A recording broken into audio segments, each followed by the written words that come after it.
Assalamualaikum warahmatullahi wabarakatuh.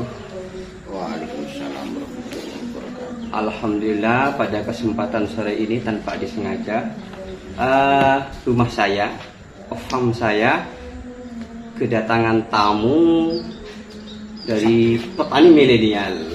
Dia sekaligus santri tahu hari. Hah? Sekaligus ketua santri beling. Enggak, santri beling ya, ketua santri beling. Bawa arit, bawa rokok, bawa ini, bawa korek, air. bawa air lagi. Santri lagi. Kebetulan dia singgah di sini. Mau ngarit katanya. Cuman sebelum ngarit saya ajak bincang-bincang santai seputar pertanian, khususnya di Kabupaten Sumeneb, lebih khusus lagi di Ganding. Kebetulan di sini saya farmnya mulai dari hobi, ya, dari juga ternak kambing, ternak ikan, dan budidaya lainnya. Ini yang agak sejalan dengan Kedemang alias santri beling ini. Kita sama ketua komunitas santri beling Indonesia. Betul begitu. Ya, dijelaskan saja nanti. Sama-sama lagi menekuni ternak kambing. Dunia peternakan. Iya. Dunia peternakan khususnya kambing untuk sementara. Kedemang, yang melatar belakangi sampean bisa punya inisiatif untuk ternak kambing itu kira-kira apa? Begini. Awalnya Kopinya jangan lupa. saya oke. Begini kawan, awalnya saya duduk-duduk di teras rumah. Itu melihat banyak pepohonan, banyak daun-daun pohon itu berguguran, berserakan, dan saya melihat daun-daun di pohon yang ada di sekitar rumah itu selain anugerah, ya, karena itu bagian dari penyeimbang ekosistem alam. Betul. Tapi saya lihat kurang manfaatnya. Artinya daun yang gugur terbuang begitu saja jadi sampah. Humus. Lanjut. Jadi menurut saya itu kurang manfaatnya. Jadi saya berpikir bagaimana memanfaatkan anugerah alam, anugerah ilahi dalam bentuk pepohonan. Meskipun pohon itu kita tanam sendiri, tetapi tidak dimaksimalkan eman gitu loh, kalau tidak dimanfaatkan. Oleh sebab itu saya berpikir apa kira-kira yang cocok dengan anugerah Tuhan yang ada ini untuk kegiatan, baik itu kegiatan sampingan, hobi maupun sebagai profesi ke depannya. Akhirnya saya punya kesimpulan begini, sebaiknya untuk pakan ternak. Memang belum jadi hal yang kaprah ya. Karena pohon-pohon daun mangga, daun mahoni, dan pohon-pohon yang lain itu tidak belum populer dimanfaatkan oleh kaum tani. Ternyata begitu saya beli kambing dan saya beri pohon daun-daun yang ada di sekitar itu, mau. Memang awalnya tidak mau, tapi setelah saya paksa, akhirnya lama-lama mau. Tidak butuh waktu lama, sehari 2 hari mau. Daun mangga, daun mahoni itu katanya pahit. Katanya orang Madura itu pahit, jadi hewan ternak yang herbivora. Iya. Itu katanya tidak mau, tapi ternyata mau. Ini hal yang belum lumrah. Belum kaprah. Untuk melatih hal yang belum kaprah itu Ki, apa perlu kambing dikasih jamu, dirangsang dengan jamu, atau dibiarkan tidak dikasih makan, misalkan 1 hari lalu dikasih itu, nggak ada pilihan lain, harus milih itu misalkan? Ya, itu satu ya, itu nanti dulu. Alasan kenapa saya mau beternak. Oh iya, lanjut. Yang itu alasan pertama, memanfaatkan kekayaan atau potensi alam yang ada. Nomor 2, menurut saya persoalan yang dihadapi kaum tani saat ini maupun kedepannya adalah terkait ketersediaan pupuk. Jadi petani khususnya di Gading, ya pada umumnya di Indonesia lah itu begitu menggantungkan diri kepada pupuk kimia. Oh iya, lanjut. Oleh sebab itu menurut saya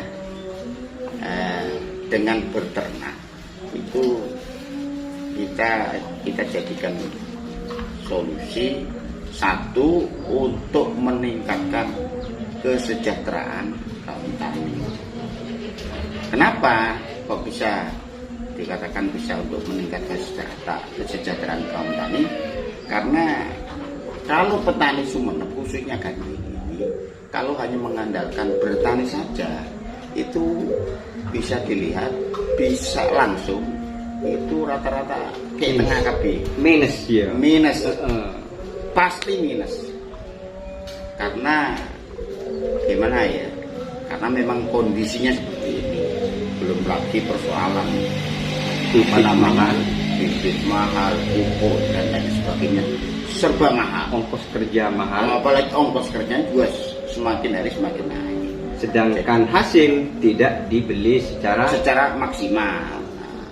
Begitu ketika hasil panen pasti ngedrop. Artinya cara menyiasati itu, kita tidak hanya memanfaatkan yang dituju, misalkan buahnya, tapi juga memanfaatkan limbah. Nah, oleh sebab itu solusinya petani harus merangkap jadi peternak. Peternak apa saja, sapi, kambing, domba, dan lain sebagainya. Mantap. Nah, karena dengan beternak itu kita bisa memanfaatkan kotoran ternak. Kotoran ternak itu bisa kita jadikan menjadi pupuk alternatif, pengganti atau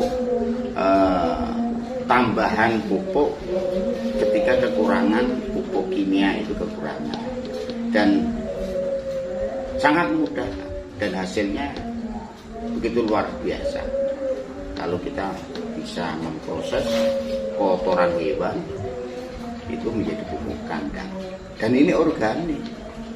Apalagi kalau kita mengikuti perkembangan dunia pertanian, kawan-kawan aktivis pertanian di Jawa, teman-teman yang menggeluti pertanian organik itu luar biasa, lebih sukses dari petani konvensional, artinya petani yang tergantung pada pupuk kimia. Ya. Semua tanaman teman-teman aktivis pertanian itu yang full murni organik itu lebih sukses daripada petani konvensional. Nah, itu. Semoga gagasan pandangan Ki Demang tentang simbiosis yang dimaksud tadi dan juga ekosistem yang dimaksud tadi, ada keseimbangan di alam, juga diikuti oleh teman-teman yang lain. Pertanyaan yang barusan silahkan dilanjut. Yang perlu diketahui, ya, perlu kita pertajam bahwa potensi alam yang ada di Gading khususnya Sumeneb ini bukan hanya pertanian, peternakan, tapi juga ada potensi perikanan air tawar. Ada beberapa desa khususnya selatan Jalan Raya Gading Sumeneb ini punya potensi besar untuk dikembangkan perikanan air tawar. Kira-kira gagasan Kidemang atau pandangan gimana? Ini hal baru ini. Ini istilahnya dalam dunia pertanian itu integrated farming. Tani, ya. Jadi petani itu selain bertani itu beternak, tapi di lahan-lahan yang memiliki sistem pengairan sistemik itu bisa dimanfaatkan untuk beternak perikanan, memelihara ikan air tawar. Misalnya ya, di atasnya itu kambing, di bawahnya itu perikanan, atau di atasnya itu peternakan ayam, di bawahnya itu yang lepas ternak ayam, di bawahnya perikanan. Sekitarnya itu ada tanaman, padi, jagung dan sebagainya. Itu ada kok dari batas timur Ganding, selatan Ganding ini apa itu? Bilapora timur, Bilapora barat, terus ke barat, sampai ke Lubulu itu, sampai ke Gua Payudet. Itu potensi perikanan air, pengembangan budidaya air ikan tawar itu besar. Lah, ini yang perlu ditangkap oleh pemerintah,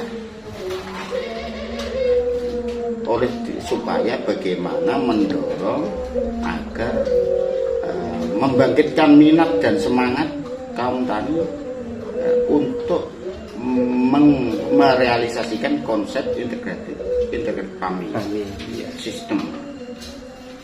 Jadi istilah bahasa Maduranya itu pertanian terpadu. Bertani, beternak, semua termanfaatkan. Semua memanfaatkan potensi alam. Luar biasa ini kalau dikawal. Ini yang menjadi khayalan saya. Belum pernah ada di pikiran saya tentang peternakan bersimbiosis dengan perikanan itu. Peternakan. Ya, barusan kata sampean ternak ayam, di bawahnya lalu di sawah, di sampingnya juga ada ternak ikan tawar, itu baru menjadi ini. Bisa itu.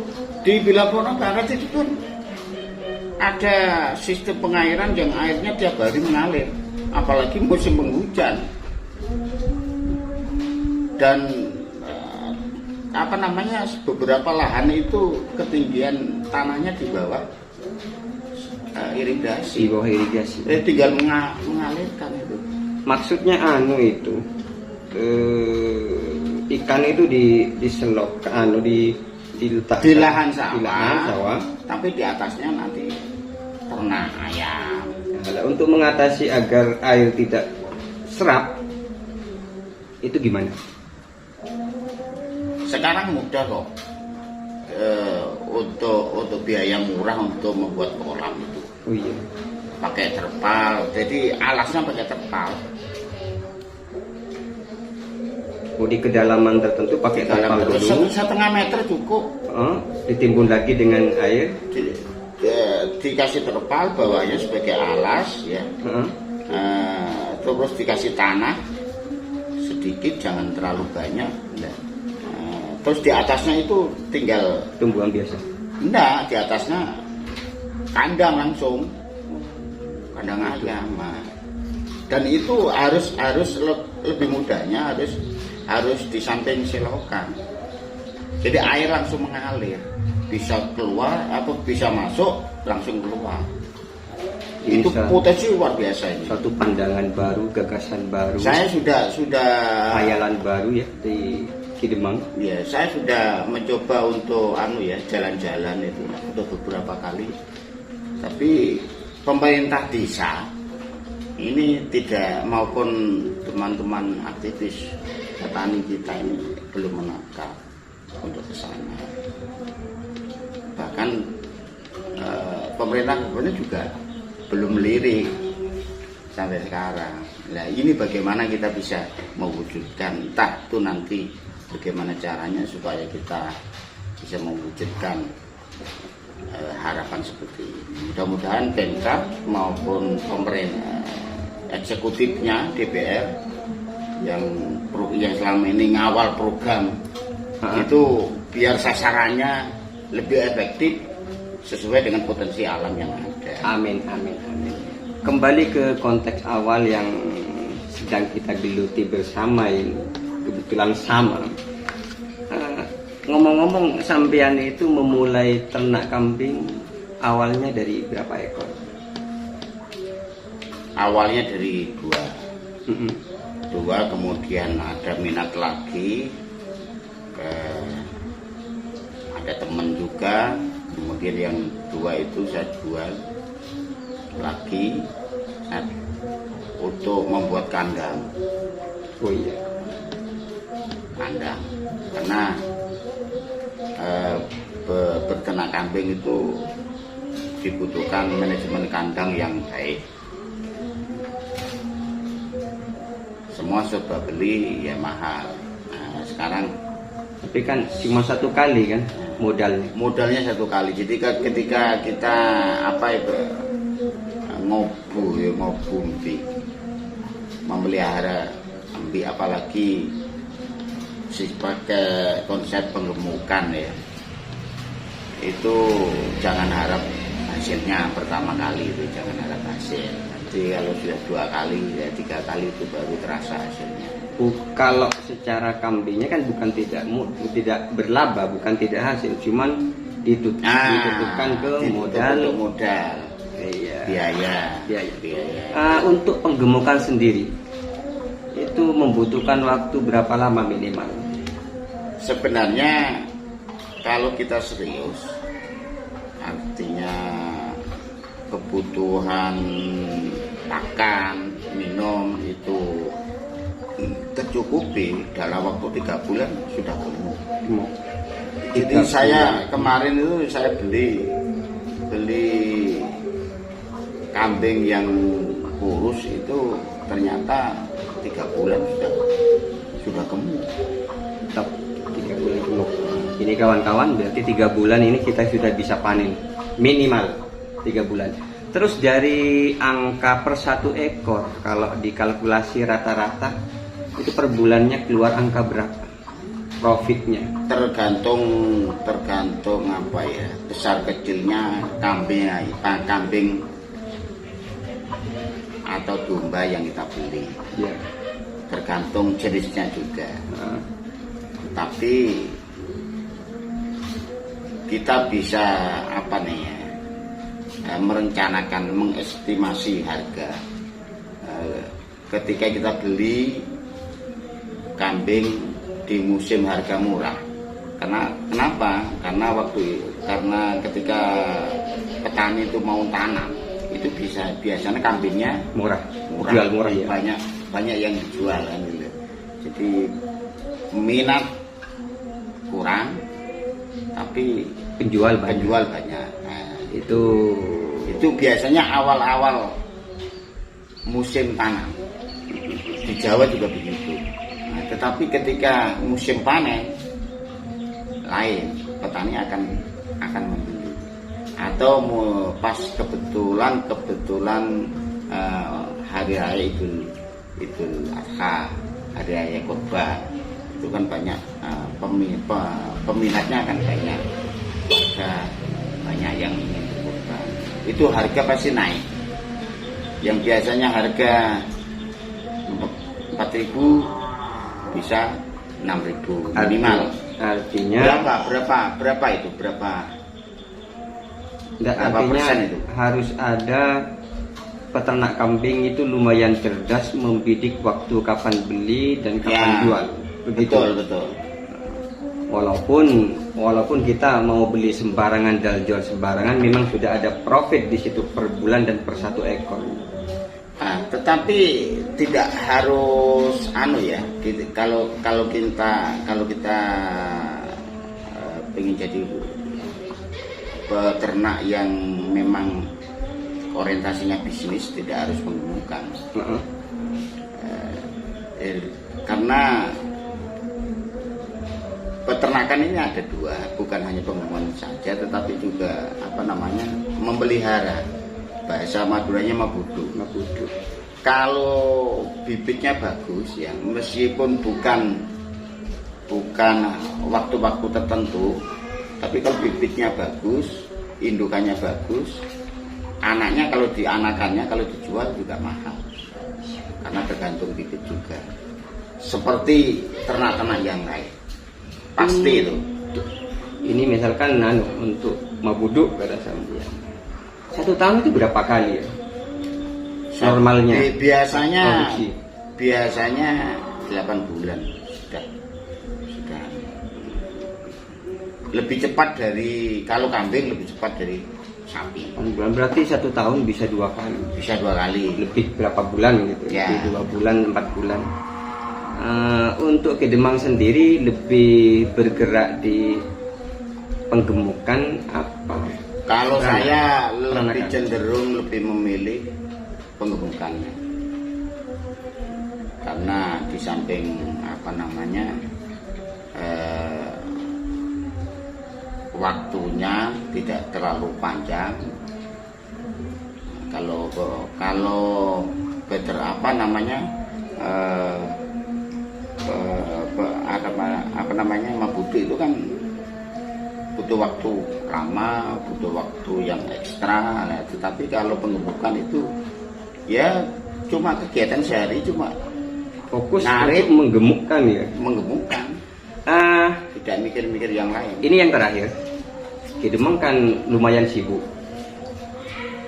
Kesibukan ini, kesibukan ya taruhlah aktivis, sering ke barat, ke timur, urusan ini dan itu, untuk menyiasati pakan. Untuk menyiasati pakan. Kan tidak mungkin Tiap hari ngarit gitu ya. tiap hari ngarit. Apalagi tahu-tahu ada panggilan mendadak, ada pertemuan mendadak gitu. Sebenarnya idealnya ya, kalau ingin jadi peternak, sebelum apa namanya mendatangkan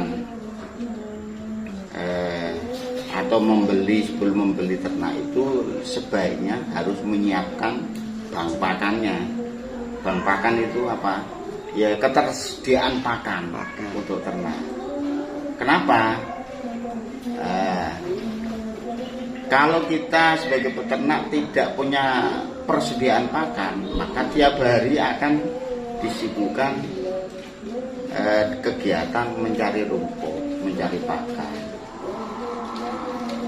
Tetapi meskipun kita tidak menyiapkan bank pakan, kalau hanya sebatas apa namanya jumlahnya itu kecil, nggak apa-apa sih sebenarnya. Tetapi lebih baik kita siapkan bank pakan, misalkan menanam rumput dulu ya itu. Kalau ya hijau dan fermentasi. enggak, ini untuk penyediaan pakan itu tidak harus kita apa namanya kita punya lahan pakan dulu ya. Kita bisa memanfaatkan kok. Misalkan sekarang ini kan musim penghujan, nggak ada ceritanya apa namanya kita kekurangan pakan. Betul. Jadi kemanapun kita melirik, kanan kiri, depan belakang, itu pasti ada pakan. Cuma persoalannya yaitu mau ndak hewan ternak kita itu diberikan pakan yang sembarangan. Yang kedua,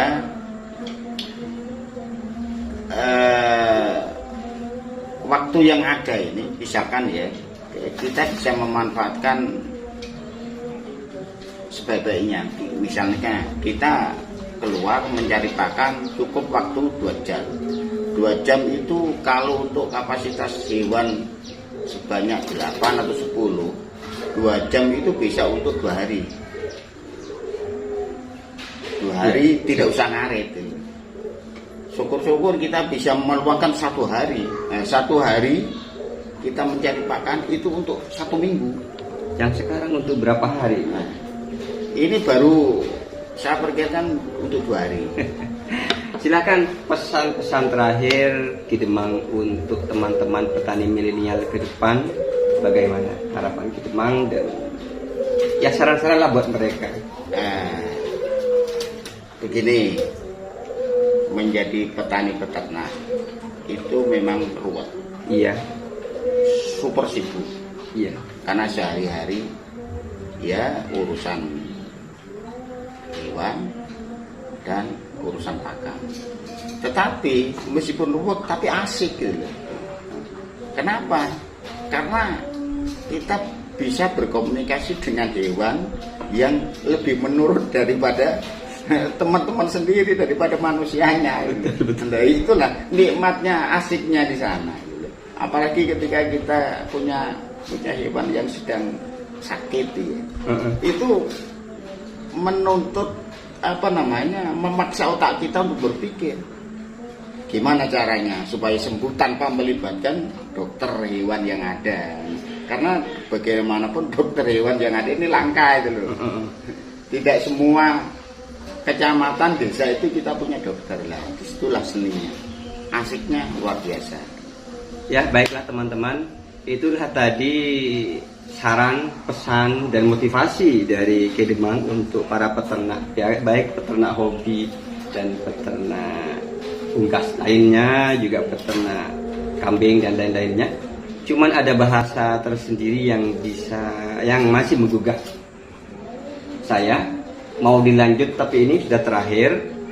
Jadi kita bisa ketemu di part selanjutnya, part 2, bincang-bincang santai dengan Kedemang. Tadi ada bahasa satu yang cukup menggugah. Ada komunikasi yang lebih jujur antara pemilik dengan hewan, melebihi komunikasi dengan manusia intinya. Karena itulah, ya, itu berarti intinya ada hubungan emosional yang saling membutuhkan, saling jujur satu sama lain. Tidak seperti antara manusia dengan manusia yang kong kali kong atau lain sebagainya, saling mengkhianati. Kalau hewan sudah diopeni pasti Nurut sama juragannya gitu. Dan teringat lagi dengan kisah Nabi Sulaiman. Nabi Sulaiman bisa ngerti tentang bahasa hewan, dia juga bisa memahami bahasa hewan. Baik, assalamualaikum warahmatullahi wabarakatuh.